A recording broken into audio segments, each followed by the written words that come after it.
না না, এবার দলীয়করণ আমি কিছু দেখি নাই। এই যে দলীয়করণ, আমি তো ওই মিশাবাই দোনো প্যানেলে গেছে, সেম ডায়লগে দিছে। হেলাল খান দোনো প্যানেলে গেছে, সেম ডায়লগে দিছে।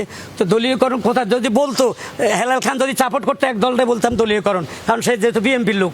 কিন্তু কিছুই বলে নাই। হেলাল খান বলছে যেই দলে পাশ করবে আমি চেষ্টা করব অনুদান আইনে দিতে। যোগ্য প্রার্থী দেখাই দিছি ইনশাল্লাহ। যারা উন্নয়নের কাজ করবে, যারা এফডিসির দুঃখে সুখে থাকবে, তাদেরকে ভোট দিছি আমি, মিস করি নাই। না, এবার আশা করি কোনো বিভাজন হবে না। আগে কিছু হয়তো মামলা মোকদ্দমা ভোটের পরে, এবার আশা করি ওই ধরনের কোনো লোক নাই যে ভোটে হেরে গেলে মামলা করবে।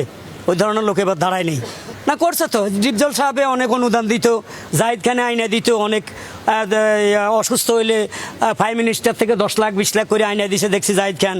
করোনার সময় জাহিদ খান অনেকের লাশ নিয়ে কবর টবর দিছে, ভালো কাজ করছে। মাংস, এমনকি গরু, ডিপজল সাহেবের ফার্ম থেকে গরু আইনে জবাই করে যারা মোটামুটি কোরবানি দিতে পারে না, একটু গরু শিল্পী তাদের বাসায় বাসায় মাংস পাঠাইছে। আমারও ফোন দিছে, আমি বলছি না, আমি কোরবানি দিতে পারছি, আমার মাংস লাগবে না। করছে তো।